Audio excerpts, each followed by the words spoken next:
तो ये बता रहा था, नालसा बता रहा था कि नोट कर लीजिएगा बाद में, अभी मत नोट करिएगा।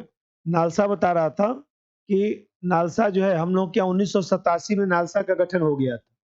National legal service authority act का गठन हो गया था। 1994 में इसके लिए कानून बना और ये जो 9 नवंबर 1995 को नालसा को लागू किया गया।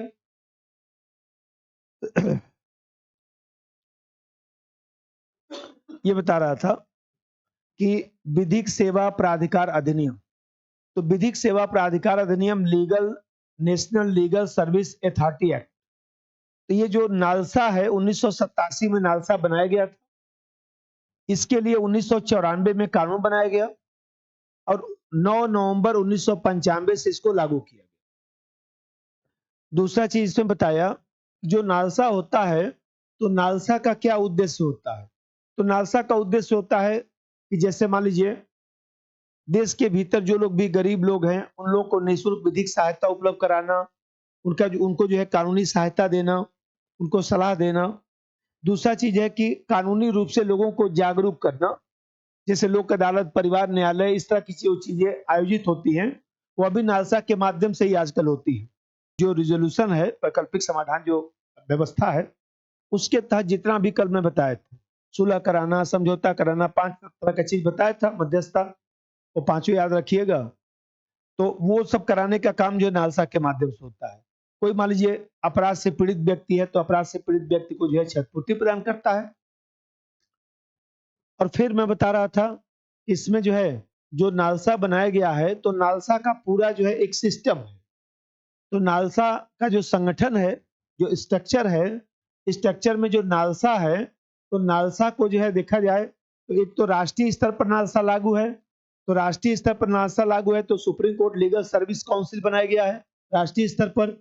और इसका अध्यक्ष कौन होता है, तो सुप्रीम कोर्ट का कोई भी न्यायाधीश। पिछली बार आई से पूछा था। अब फिर मैं बताया कि जब पूछेगा गार्जियन कौन है नालसा का, जब गार्जियन पूछेगा तब सीजीआई लगाइएगा, सुप्रीम कोर्ट का मुख्य न्यायाधीश। और जब नालसा जब स्टेट लेवल पर बनाया गया है, इसका स्टेट लेवल पर जो संरक्षक है हाई कोर्ट का मुख्य न्यायाधीश है। लेकिन राज्य स्तर पर जो नालसा काम करता हाई कोर्ट लीगल सर्विस जो काउंसिल बनाया गया है, उसका जो है कोई भी अध्यक्ष बन सकता है। इसी तरह से जो है जिला स्तर पर बनाया गया, जिला स्तर पर संरक्षक जो है डीजे है, और जिला स्तर पर जो है इसका जो अध्यक्ष बनाया जाता है, अब जानते हैं कि जिला स्तर पर जो बनाया जाता है तो इसमें जो है हाई कोर्ट का सॉरी इसमें जो है जिला स्तर पर जो अध्यक्ष हो गया वो तो ये संरक्षक हो गया, किसी जज को अध्यक्ष बना दिया जाएगा। और जिले स्तर पर एक इसका सचिव होता है जो एडीजे बनता है। ये मैं संरचना बताया अभी। अब यहाँ पर मैं बता रहा था कि किसको किसको इसका लाभ मिलता है। जो नालसा के तहत जो लाभ दिया जाता है तो महिलाओं के लिए, बच्चों के लिए, अनुसूचित जाति अनुसूचित जनजाति के लोगों के लिए, जैसे कोई सामूहिक आपदा आ गया, कोई प्राकृतिक आपदा आ गया, बाढ़ हो गया, भूकंप आ गया, सूखा आ गया, हिंसा हो गया, सांप्रदायिक हिंसा हो गया, उससे संबंधित जो लोग हैं उनको सहायता दिया जाता है। कोई विकलांग व्यक्ति है, औद्योगिक कोई मजदूर है, ऐसी प्रकार से जो है हिरासत में कोई व्यक्ति है, या इसी तरह से जिसकी आयु जो है वो देखा जाए तो कम है। और उसमें 2 कैटेगरी है। सुप्रीम कोर्ट में यदि आपको जो है सहायता लेना है तो 1,25,000 रुपए से कम आय होनी चाहिए साल भर में। और हाई कोर्ट में यदि लेना है तो ऐसी दशा में जो है आपकी आय जो है वह 1,00,000 रुपए से कम होनी चाहिए। ये मैंने बताया। इसका फोटो खींच लीजिएगा ज्यादा। उन पेंशन मूल वेतन जो उस समय जब आप मतलब कि वीआरएस ले रहे हैं, चाहे रिटायर हो रहे हैं, तो जो आपका मूल वेतन है उसका आधा होता है। और हाँ, वही जो उस समय आपका बेस है। जैसे मान लीजिए जो पीसीएस अधिकारी हैं सामान्यतः उनका जो है 1,10,000 के आसपास जो है मूल वेतन होता है। हाँ, छोड़कर 1,10,000 के आसपास। फिर इसमें लगभग 80% जोड़ दीजिए तो सैलरी लगभग 2 लाख के आसपास, यदि 5 साल नौकरी कर चुके हैं। हाँ, उसमें भी आता है। जैसे मान लीजिए कोई अब अधिकारी छोड़ दिया, तो अधिकारी छोड़ दिया तो 55,000 उसका बेसिक माना जाएगा। अरे मिट गया। 55,000 इसका बेसिक माना जाएगा। अब फिर इसमें जो है 55,000 में फिर 80% लगभग जोड़ दीजिए। 8 पंजे 40, 40,000 रुपया और जोड़ दिए, मतलब 1 लाख पेंशन मिलेगा। जितनी सैलरी मिल रही है लगभग उसका आधा पेंशन मिलता है। मान लीजिए 2 लाख सैलरी है, 2,10,000 है, 1,05,000 पेंशन मिल जाएगा। दाल रोटी। हाँ, तो पेंशन तो पड़ेगा ही, 5% बढ़ता ही है।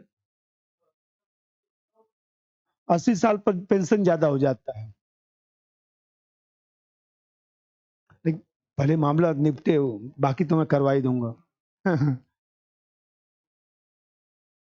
सरकारी कर्मचारी को खा पी के योगा वोगा करके अपना मजे से फिट रहना चाहिए।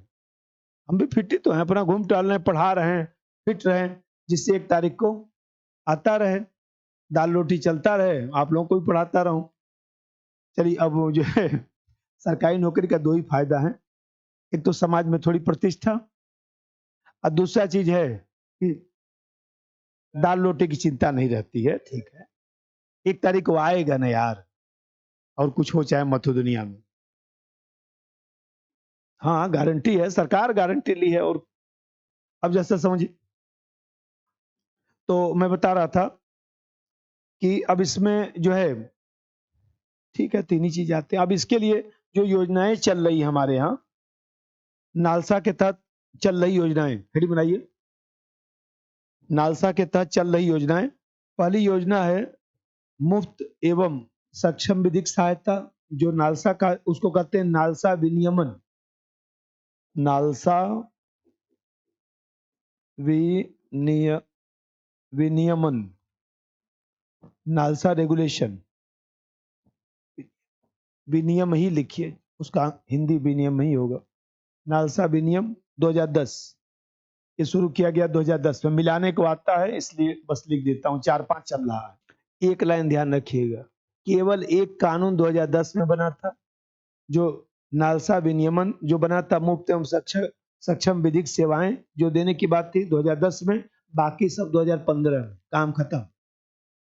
एक लाइन का कंसेप्ट है, उसी से पकड़ लीजिएगा। पूछेगा कौन सा 2015 में नहीं बना, एक पहले वाला ध्यान रखिएगा, नालसा मुफ्त एवं सक्षम विधिक सेवाएं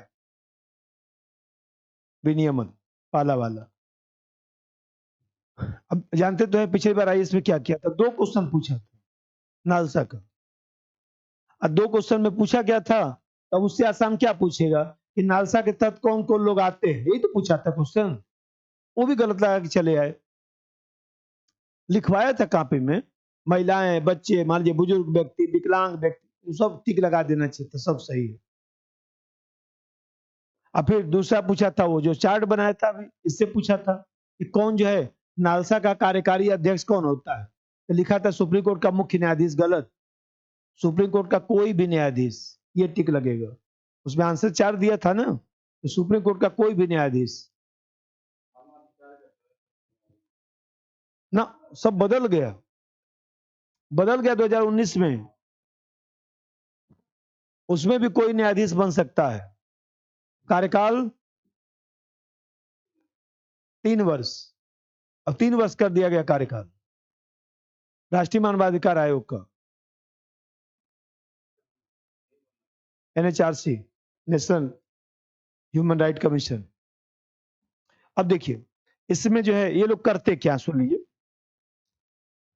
जैसे आजकल जो चल रहा है, तो उसमें जो है वकील लोग अपनी सेवाएं उपलब्ध कराते हैं। जैसे मान लीजिए, जैसे मैं अभी बताया कि लोक अदालत का आयोजन किया जाता है, जिससे छोटा मोटा समस्या का समाधान किया जा सके। जैसे मान लीजिए सबको करिए कि जो है इन लोगों का कोर्ट फीस है, तो कोर्ट फीस जमा करने के लिए एक फंड बना दिया गया है। समय समय पर देखे होंगे कि जिले स्तर पर जो है कैंप लगाया जाता है, जिससे लीगल रूप से लोगों को जागरूक किया जा सके।